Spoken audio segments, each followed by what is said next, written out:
ایک تحقیق میں بتایا گیا ہے کہ کشمش کا استعمال ہڈیوں کی صحت کو بہتر بناتا ہے۔ صبح کا آغاز ایک گلاس گرم پانی اور کچھ مقدار میں بھگو کر رکھی گئی کشمش سے کرنا نظام ہاضمے کو بہتر بنانے کا سادہ اور مؤثر طریقہ ہے۔ یمن کے علاقہ اراج سے تعلق رکھنے والے ایک شخص اپنی اونٹوں کو فروخت کرنے کے لیے مکہ مکرمہ لے آیا۔ ان اونٹوں کو مکہ مکرمہ کے سب سے بڑے چودھری ابو جہل نے خرید لیا۔ جب اراشی نے پیسوں کا مطالبہ کیا تو ابو جہل کہنے لگا کہ چند دن ٹھہر جاؤ، میں تمہارا حق ادا کر دوں گا۔ اراشی کئی دن تک انتظار کرتا رہا لیکن پیسے نہیں ملے۔ اس نے دوبارہ ابو جہل سے کہا، آپ میری رقم کب واپس کریں گے؟ ابو جہل کی طرف سے جواب ملا، کچھ دن انتظار کرو۔ اس نے تیسری بار ابو جہل سے کہا، جناب آپ میری رقم کب واپس کریں گے؟ جواب ملا، بس کچھ دن اور انتظار کرو۔ چند دن مزید گزر گئے مگر اس نے رقم ادا نہ کی۔ اراشی جب بھی رقم مانگتا ابو جہل اسے ڈانٹ دیتا۔ اراشی ابو جہل سے مایوس ہو گیا۔ ایک روز اس نے دن چڑھے قریش کی ٹولیوں کے پاس آ کر ان سے منت کی کہ قریش کے سرداروں سے اپیل کی کہ کون ہے جو ابو الحکم بن ہشام سے میرا حق لے کر دے۔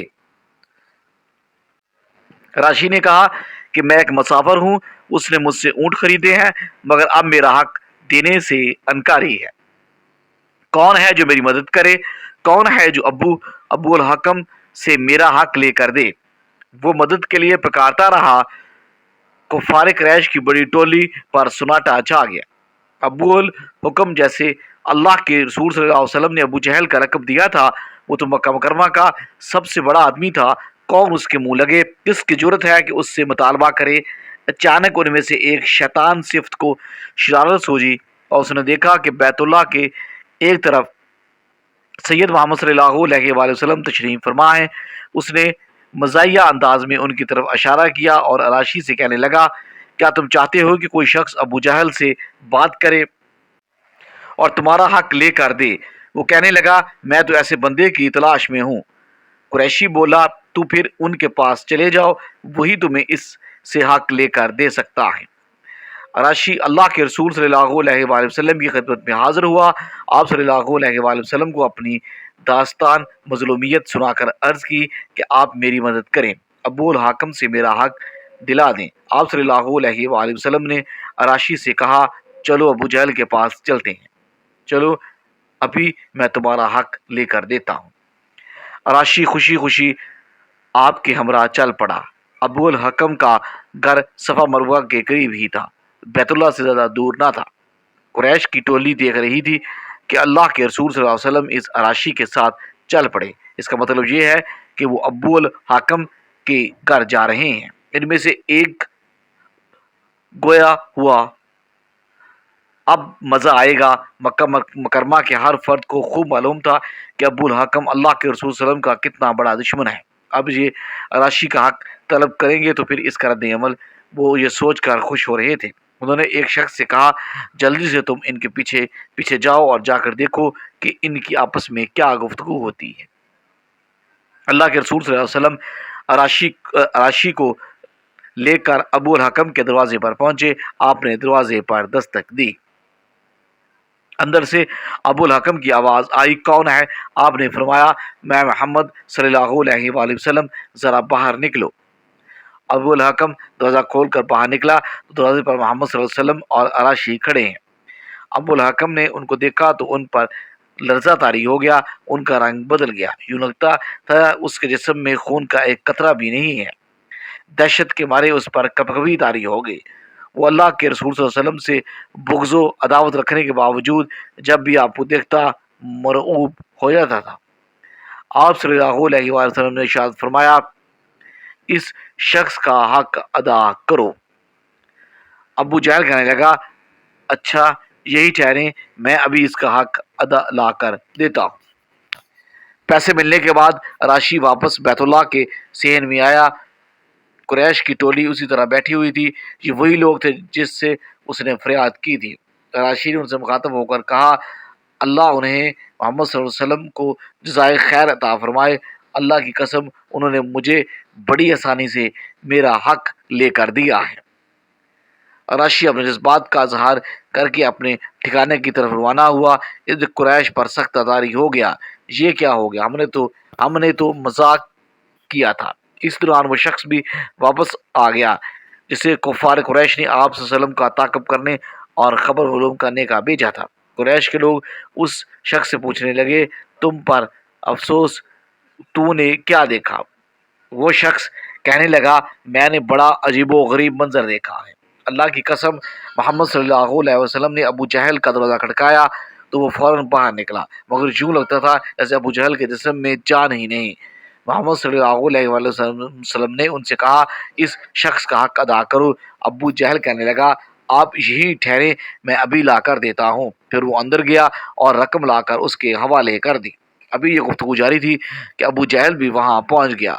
کفار قریش نے کہا، تجھ پر افسوس، تجھے کیا ہوا؟ اللہ کی قسم، ہم نے تجھے کبھی اسی طرح کرتے نہیں دیکھا۔ ہم نے تو اس راشی کو محمد صلی اللہ علیہ وآلہ وسلم کے پاس بغرض مذاق بھیجا تھا۔ ابو جہل کہنے لگا، تم پر افسوس، مجھے چھوڑ دو۔ اللہ کی قسم، جب محمد صلی اللہ علیہ وآلہ وسلم نے میرا دروازہ کھٹکھٹایا اور میں نے ان کی آواز سنی تو میں شدید مرعوب ہو گیا۔ باہر نکلا تو میں نے دیکھا کہ ان کے سر کے اوپر ایک طاقتور اونٹ تھا۔ میں نے اس جیسی کھوپڑی اور موٹی گردن کسی اونٹ کی نہیں دیکھی۔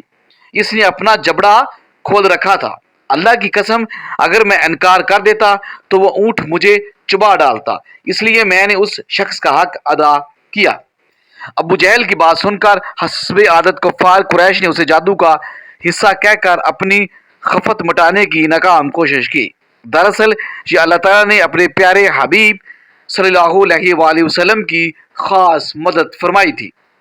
ایک مرتبہ مدینہ طیبہ پر دشمنوں نے شب خون مارا اور جاتے وقت اللہ کے رسول صلی اللہ علیہ وسلم کی اونٹنی لے گئے اور ایک انصاری عورت کو بھی قیدی بنا کر اپنے ساتھ لے گئے۔ اللہ کے رسول صلی اللہ علیہ وسلم کی اس اونٹنی کا نام العصبہ تھا اور یہ بہت تیز دوڑتی تھی، اور جب کبھی اونٹوں کی دوڑ کا مقابلہ ہوتا یا لشکر کے ساتھ چلتی تو یہ سب سے آگے ہوتی، اس لیے یہ مدینہ طیبہ کی لوگوں میں بڑی مشہور تھی۔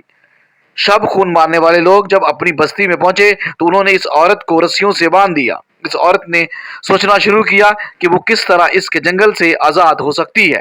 رات کا وقت تھا، یہ لوگ تھکے ہوئے تھے، اپنے باڑوں اور گھروں کے سامنے ہی سو گئے۔